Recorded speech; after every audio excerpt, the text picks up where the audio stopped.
یہ سوال ہے جی عورتوں کے متعلق ان کے پردے کے حوالے سے۔ میں چاہتا ہوں بتا دیجیے گا کہ دینی لحاظ سے کیا چیز ہے جو اللہ کو مطلوب ہے، لازم ہے، اور عام طور پہ ہم یہ دیکھتے ہیں کہ وہ خواتین جو مذہب سے محبت بھی رکھتی ہیں لیکن ایک مذہبی تصورات جو پردے اور برقعے اور ان کا بتایا جاتا ہے اس پہ عمل بھی نہیں کر سکتے۔ عملی زندگی میں تو گلٹ کانشیسنس بھی ہوتی ہے۔ قرآن کی کیا ہدایت ہے، لازم کیا ہے خواتین کے حوالے سے یہ جو بیان کیا جاتا ہے حجاب اور پردے کے حوالے سے؟ میں نے تو اس موضوع پر بہت گفتگویں کی ہیں اور پہلے اجمالی جوابات برسوں دیے ہیں، پھر جب یہ اندازہ ہوا کہ لوگ اس پورے استدلال یا ریزننگ کو نہیں سمجھ پا رہے تو اب جو اعتراضات کی سیریز ہے اس میں کئی نشستوں میں اس پر گفتگو کی ہے۔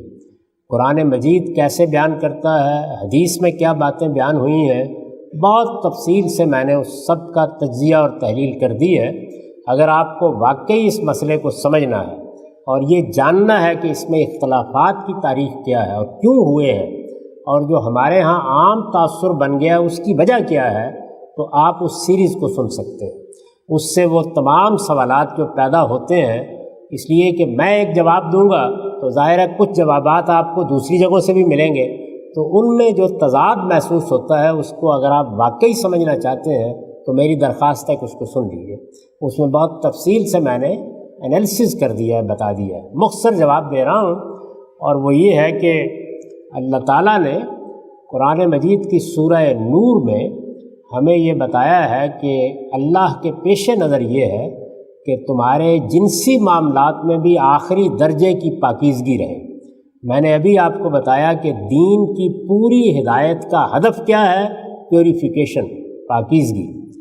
تو اس معاملے میں بھی ہمارا دین پاکیزگی کا تقاضا کرتا ہے۔ اس پاکیزگی کو سوسائٹی میں قائم رکھنے کے لیے کچھ ہدایات کی ہیں، اور وہ مردوں کو بھی کی ہیں، عورتوں کو بھی کی ہیں۔ میں اس کو پردے کا نام نہیں دیتا اس لیے کہ یہ لفظ قرآن نے استعمال نہیں کیا، یہ لفظ خدا کے پیغمبر نے بھی کبھی استعمال نہیں کیا۔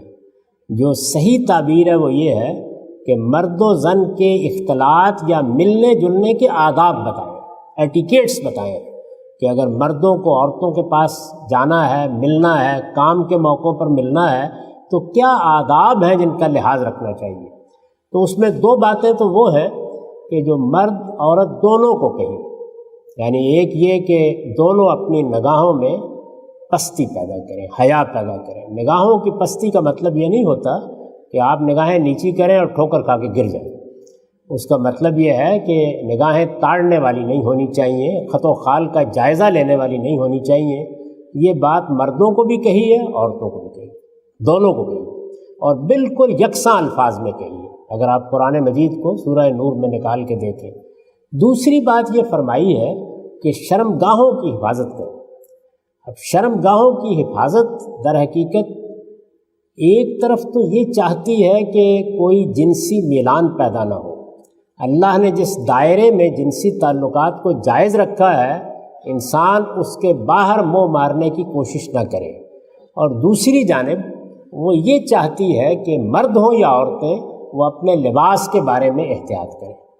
اب لباس کے معاملے میں ایسی احتیاط کہ جو شرمگاہوں کو ڈھانپنے والا ہو، جو حجاب پیدا کرتا ہو ان کے اندر، جو نگاہوں کو آوارہ نہ ہونے دے، تو اس کو قرآن مجید نے مردوں کے لیے بھی لازم کیا ہے، عورتوں کے لیے بھی لازم کیا ہے، یعنی کوئی فرق نہیں کیا، یکساں الفاظ استعمال کیے۔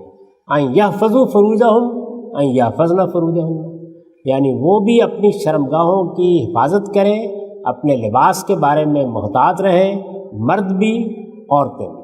اور تیسری بات ہے جو اصل میں صرف عورتوں کو کہی ہے، اور وہ یہ ہے کہ وہ چونکہ اس کی شائق ہوتی ہیں کہ وہ آرائش کریں، زیب و زینت کریں، تقریبات میں بھی، عام حالات میں بھی، تو اگر انہوں نے کوئی غیر معمولی زیب و زینت کیا ہوا ہے تو اس کی نمائش نہ کریں۔ یعنی یہ تین باتیں ہیں جو قرآن مجید میں بہت اجمال سے میں عرض کر رہا ہوں کیونکہ اس کا وقت نہیں ہے کہ تفصیل کی جائے، یہ فرمائی ہے۔ ان کو آپ چاہیں تو پردے کا نام دے لیں، چاہیں تو حجاب کا نام دے لیں۔ میں نے جو اپنی کتاب میزان میں ان کے لیے عنوان قائم کیا وہ وہی ہے کہ عورتوں اور مردوں کے ملنے جلنے کے آداب، ان ایٹیکیٹس کا خیال رکھنا چاہیے۔ اس میں جو لباس کے بارے میں ہدایات ہیں ان پر میں نے بڑی تفصیلی گفتگو کی ہے کہ وہ کیسے آہستہ آہستہ انسان کو اوپر لے جاتی ہیں۔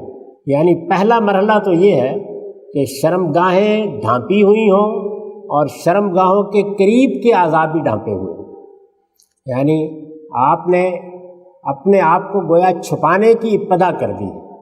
اس کے بعد اس لازمی جگہ سے آپ اوپر اٹھتے ہیں اور اپنی تہذیب کے لحاظ سے، اپنی معاشرت کے لحاظ سے اپنے لباس کو زیادہ چھپانے والا کرتے چلے جاتے ہیں۔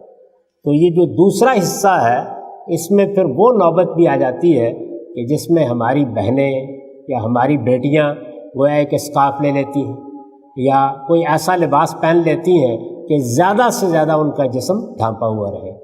تو ابتدا لازمی ہدایت سے ہوتی ہے، آگے آپ کے لیے ہے کہ آپ اس میں کتنا اہتمام کر سکتے ہیں۔ تو یہ باتیں ہیں جو اللہ نے اپنی کتاب میں بتائی ہیں یا رسول اللہ نے اپنی روایات کے اندر جس کی تاکید کی ہے۔ ان کے علاوہ یہ برقع اور یہ چہرہ ڈھانپنا اور یہ اس طرح کے کوئی ایک بال نظر نہ آئے اور پالکی میں بیٹھ کے جانا، یہ ہمارا قدیم کلچر تھا، بڑی حد تک ختم ہو گیا ہے، اور ہو سکتا ہے کہ کچھ کہیں باقی ہو تو وہ بھی ختم ہو جائے۔